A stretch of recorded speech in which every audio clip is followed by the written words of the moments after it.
So we are a couple of weeks, of course, into 2022. And I know that so many people have made resolutions. Some of you already broke them already, whether it's to put your health at the top of your to-do list or follow your passion. I know the mark of a new year is that we've been conditioned to reset and get all pumped up for our next chapter and all the possibility that awaits. But I want to propose something to you all today. I want to propose that you resolve something very powerful, to love who you are right now. And of course, I think that wanting to be your best self and setting goals and intentions is really major. But I remember during a stop on the 2020 Vision Tour, I met this reporter in Miami. We took some photos together and she said to me, "Oprah, next time you see me, I'm going to be so much skinnier." And I replied, "Well, the next time I see you, hopefully you're going to be as healthy as you can be in that moment. Because right now, this is as healthy as you can be in this moment. And the next time you'll be as healthy as you can be in that moment." I told her to be kind to herself. And she looked at me and said, "How do I do that?" Well, it starts with loving right now who you are, all yourself, your flaws, living in a space of lack, focused on what you don't want or what you don't like about yourself. I promise you, I've learned it doesn't work. Take a moment to look at what is really running through your mind about yourself that may be holding you back. The energy of the universe responds to positivity. And so if you're telling yourself you're not slim enough, you're not good enough, when that negative chatter starts in your head, stops, lean away from it. When you let those thoughts of not being enough seep in, you can't really act out the best of yourself. So your actions must be in alignment with all the goodness and strengths that you know to be true about yourself. So this week, I'm inviting you to put on your happy sweater, wherever it is or whatever that is for you. Quiet all the negative self-talk and allow your confidence, your sense of knowing that better days are ahead, to be at the forefront of your thinking. Tomorrow is never promised, so let's accept and then let's celebrate ourselves just where we are right now. Thank you for where I am and who I am right now. Let that be the blessing and intention for ourselves this week. You know, when I was a kid, I thought I was going to be a social worker or be a teacher or somehow be in an environment where I would be connected and speaking to people to honor that calling. I had no idea that God could dream this big dream of a television life for myself. But everybody has a calling, and your real job in life is to figure out as soon as possible what that is, who you were meant to be, and begin to honor that in the best way possible for yourself. We have seen over the years on the Oprah Show so many people who've been able to rise to success in their life, and only able to rise to success because they answered the call. Lots of people think that it's about being famous or about being known or about doing big, incredible things. What you're going to hear today and see through the stories is that sometimes the calling is right in your own neighborhood. Sometimes the calling is something that was just a whisper to you. And when you begin to honor that whisper and to follow that, you end up being the best that you could be. So in my own life, I have to say that I had no idea that I would end up being who I have become, but I had a strong belief that the calling was something greater than what Mississippi was showing me. The calling was greater than my front yard. The calling was greater than what my grandmother believed that my life could be. The problem is everybody is meeting hysteria with more hysteria. And then we just are all becoming hysterical, and it's getting worse. What I've learned all these years is that we're not supposed to match it or even get locked into resisting or pushing against it. We're supposed to see this moment in time for what it is. We're supposed to see through it and then transcend it. That is how you overcome hysteria. And that is how you overcome the sniping at one another, the trolling, the mean-spirited partisanship on both sides of the aisle, the divisiveness, the injustices, and the out-and-out hatred. you use it. Use this moment to encourage you, to embolden you, and to literally push you into the rising of your life. And to borrow a phrase from my beloved mentor, Maya Angelou, just like moons and like suns, with the certainty of tides, just like the hope springing high, you will rise. Well, I managed to get here. Stedman and I have absolutely differing philosophies, because he teaches the idea of, he has a book called You Can Make It Happen, 9 Steps to Success. And he's always talking to me about having a vision, that with no vision, the people perish. And I always say, I didn't have a vision. I didn't have a vision to get here, to where I am. My vision was surrendering to what I believe was God's vision for me. And I always say, God can dream a bigger dream for you than you can dream for yourself. I now believe that I need a vision. I think Stedman is finally right, that in order to continue to move forward, that I need to develop a vision for myself. And one of my big goals is to use this television show as a forum and a catalyst for change in people's lives. That's one of them. The other is to move out into the world in a more impactful global format to help women and children across the globe. Without education, the people perish. Without education, nobody will be able to survive. Without education, women cannot overcome poverty, will not be able to learn to take care of themselves, will not be able to move forward on the planet. So I want to use my life and this television show to continue to do that.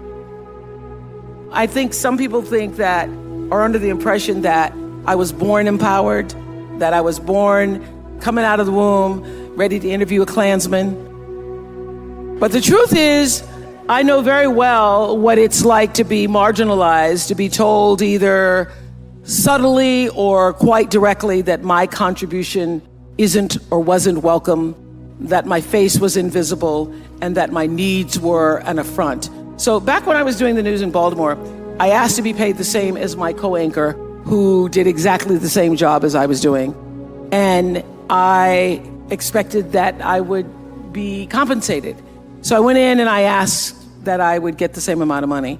So he was doing the same job I was doing, except that he called me babe all the time. Babe, yeah, babe.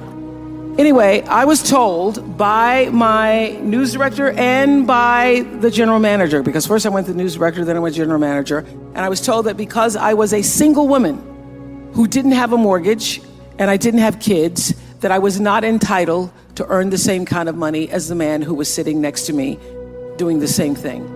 And I realized in that moment that my employers did not get it. They did not understand my value. But you know what? I did. So cut to AM Chicago. The team's hard at work, and they had been working for a long time. And after a year or so, we were asked to be syndicated. That work began to pay off. And before long, we were now no longer called AM Chicago. We're the national Oprah Winfrey Show. I got a raise, but my producers did not. So I went into the boss at the time, and I asked that my producers, who incidentally were all female, I asked that they would be given a pay raise increase. And my boss, this is in 1986, said, why? They're only girls. What do they need more money for? Girls. I've used the word affectionately sometimes, referring to women as girls, and there was no affection in his tone. It was absolutely condescending. So, it takes a while to develop a voice, but once you have it, you damn sure better use it on stuff that matters. So I took a deep breath in that moment and said, either they're gonna get raises or I'm gonna sit down. I'm not gonna work if they don't get paid more, babe. I would like to believe that I could have spoken that kind of truth to misogyny, even if I'd been all by myself. But here I was on the brink of finally getting what I really wanted and had been working many years for, a national show. I mean, I might have been too intimidated to stand my own ground against this guy if I were actually alone. But here's the thing, you're never alone. You're never alone. The sovereign sound of Maya Angelou's voice was pushing me forward that day, whispering, I come as one, but I stand as 10,000. So when I was faced with the opportunity to advocate for my producers, I silently called on some of the 10,000 and walked into my boss's office, hand in spirit, with the women who had come before me. I could feel Bessie Smith and Billie Holiday and Ella Fitzgerald and Pearl Bailey and Sarah Vaughan and Lena Horne clutching their green books looking for a place to eat while they sang in supper clubs for whites only. And I could feel Reese Taylor and Rosa Parks refusing to relinquish their dignity in the face of death threats. All these women were with me that day, walking into the office in Chicago, as was Diana Carroll and Petula Clark and Joan Baez and Mary Tyler Moore and Moms Mabley and Barbara Walters and all of the astonishing women whose names none of us will ever even know, despite their sacrifice.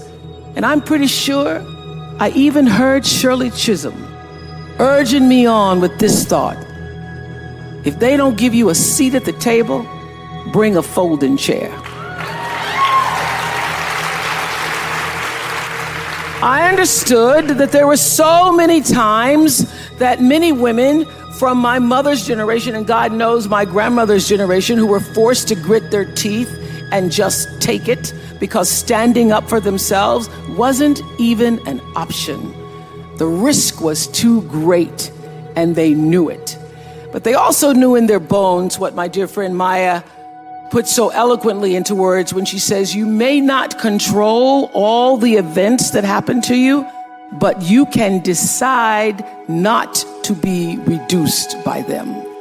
Because these women and so many others like them made the decision not to allow themselves to be reduced by the many injustices they were subjected to, I found the strength to act, if not just for myself, not just for my producers, but for all the women who in their ingenious ways subverted the rules, laid the foundation, and pushed the envelope just a little bit further for me.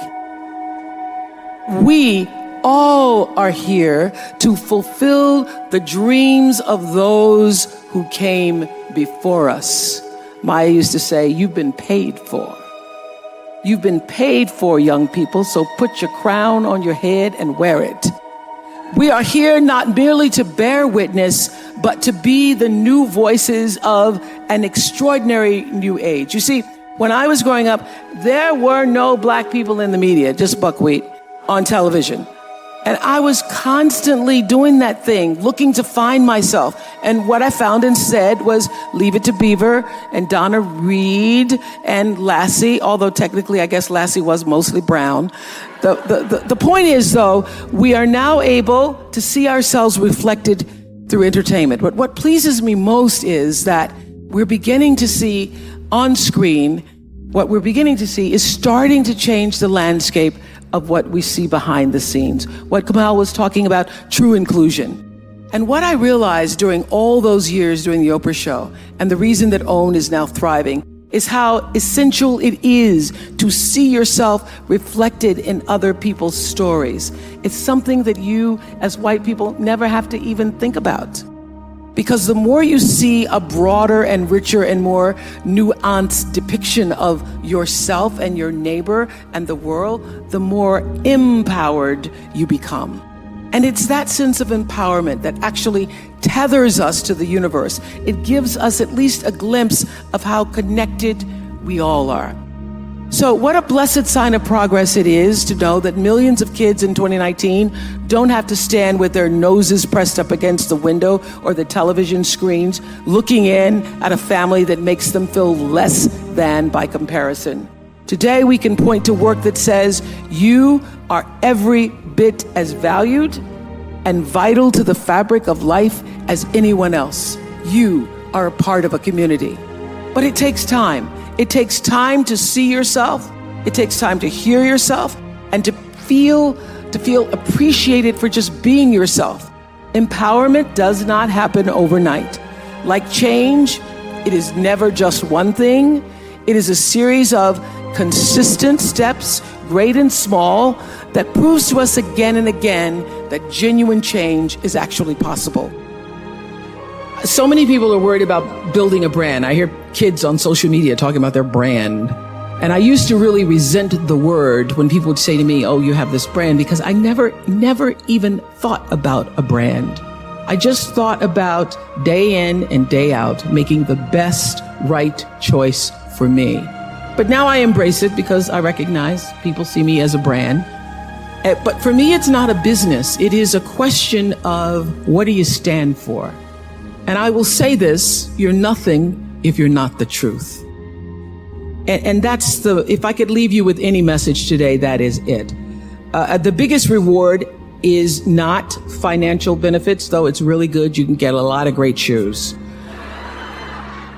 Nothing wrong with great shoes. But those of you who have a lot of shoes know that having great shoes and a closet full of shoes or cars or houses or square footage doesn't fill up your life. It doesn't. But living a life of substance can. Substance through your service, your offering of your whole self. And the baseline for how do you live a life of substance is whatever is the truth for you. What do you stand for? People may not remember your every word. They may not remember all of your actions, but they certainly remember how your words and your actions made them feel. So let's leave here today with the collective memory of wanting to create enlightenment in the world. Let's leave here knowing that we can give people the sense that they have been heard and respected. Let's foster original thinking and humane treatment. Let's seek out the words we don't know. Let's do away with the us and them. I've seen us and them create a whole lot of problems, but I've never seen it solve one thing. Instead, let's nourish our artists. Let's offer the possibility of something better for all of us, because a new day is no longer on the horizon. The new day is now. One of the things I started to get around mid to late 90s is that everybody that I had on the show, at the end of the show, would say something to me like, was that okay? Was that okay? How was that? Was that okay? Right. At the end of the interview. And I started to then track it. It didn't matter if it was, I had gone and done a show where I was in a prison and I was interviewing a father who was in jail for life for murdering his twin daughters. And at the end of the interview, even behind bars, he said to me, is that okay? How'd I do? And Barack Obama said it when he sat in the chair the first time.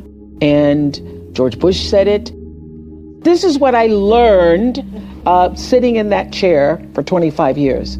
That at the end of the day, whether you are interviewing me or I get to interview you, whatever your profession is, wherever you are in your life, in your relationships, every person that you encounter, every experience, the person wants to know, was that okay?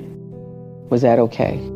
And what I started to hear was that what people are really saying is, did you hear me? Did you hear me? And did what I say mean anything to you?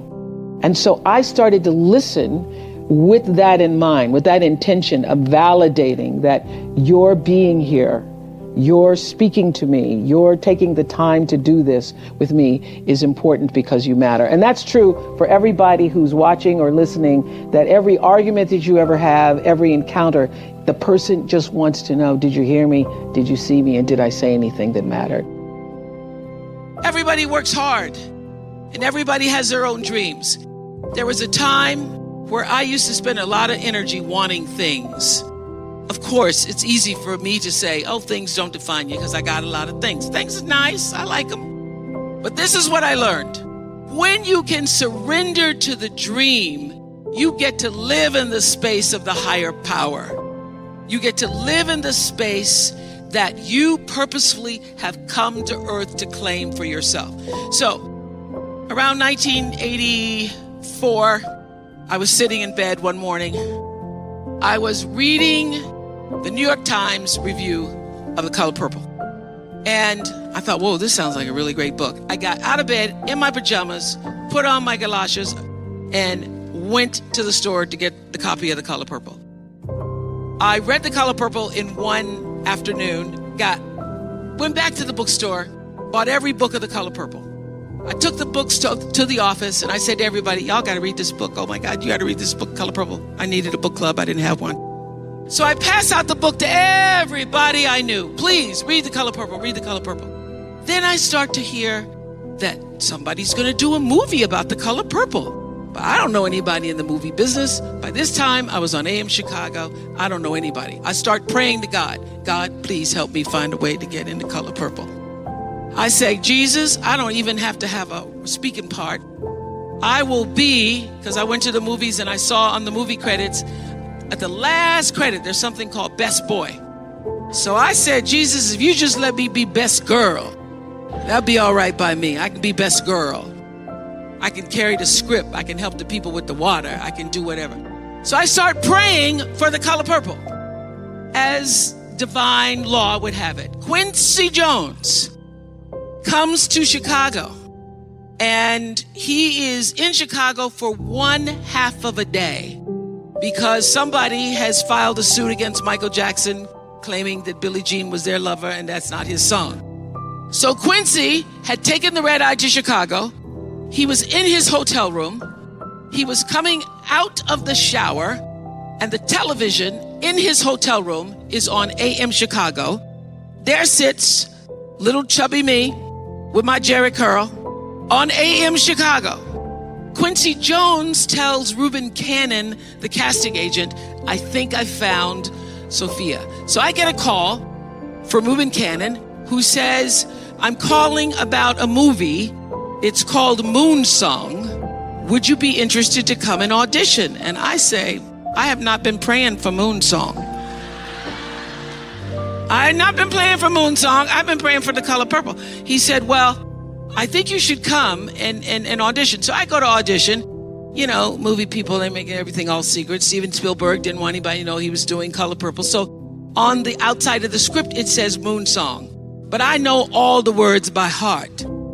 So when I open the script, I know this is The Color Purple, Jesus. This is The Color Purple. So I auditioned for The Color Purple. I can't even believe it. They don't just want me to be the water girl or the best girl. They are asking me, do I want a part in the movie? Oh, that I'm thinking prayer works. 3 months pass. 3 months is a long time. I auditioned in February, March, April, May comes. I haven't heard anything.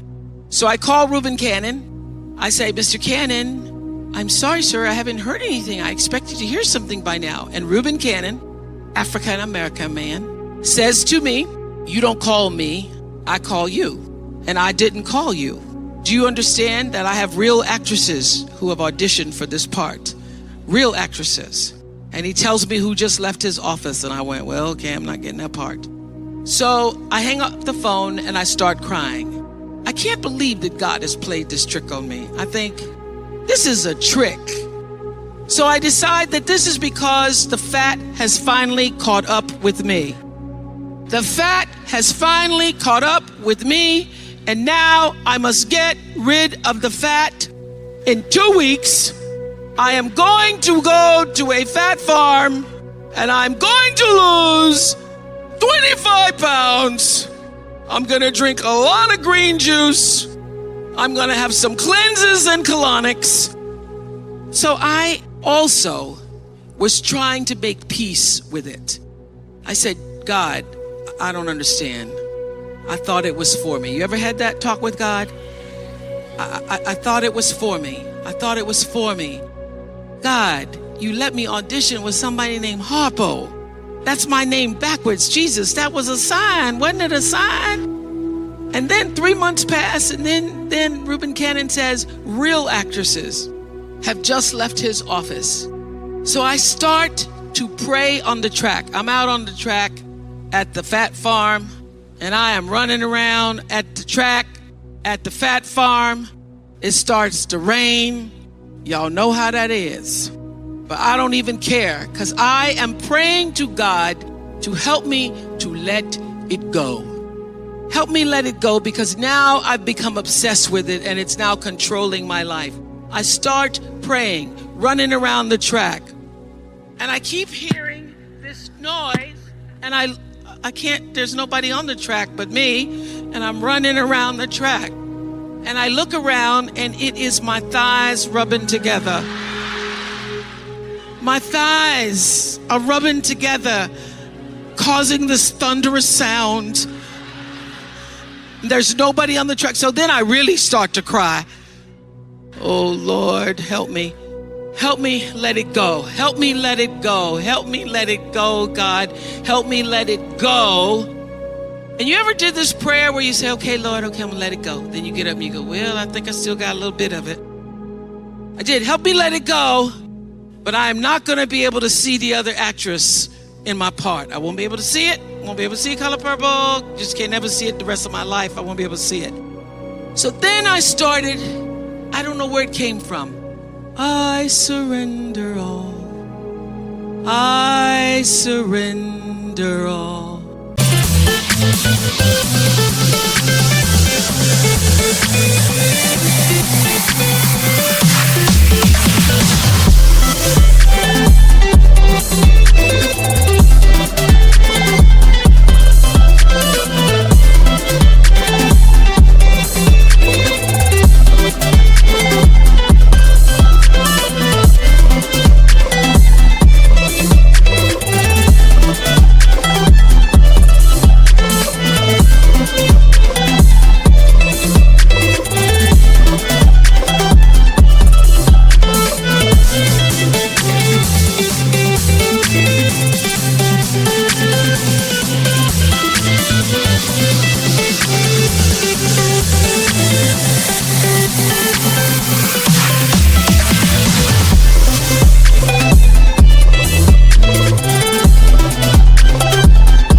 To thee, my blessed Savior, I surrender all. I sang and I cried. I sang and I cried and I prayed some more until I could reach the point where not only will I be able to go to the movie, but I can bless the other actress. I can bless her. I can say, I bless you, I bless you, I bless you with this. I surrender all, I surrender all to thee, my blessed Savior. I surrender all.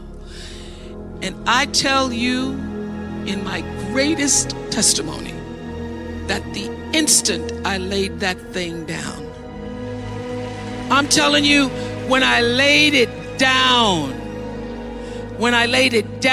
and it didn't have me anymore, it had no control over me anymore, I didn't feel anything about it anymore. When I let it go, when I intentionally surrendered it to the power that was greater.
I could ever know.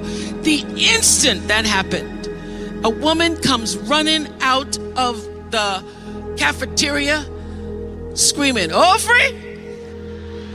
Is your name Winfrey? For 10 years, nobody could pronounce my name. I said, yes. She said, somebody's on the telephone for you. He said, named Spielberg. I get to the phone. He says, I hear you're at a fat farm. I said, no, sir. This is a health retreat. He says, I'd like to see you in my office in California tomorrow. This was in Wisconsin. I'd like to see you in my office. And if you lose a pound, you could lose this part. No problem do I have. I'll have no problem not losing a pound. So, honey, I packed my bags and I stopped at the Dairy Queen. I got 3 scoops just in case I'd lost half a pound. And the next day, I was in Steven Spielberg's office and he said, you're hired. You're hired.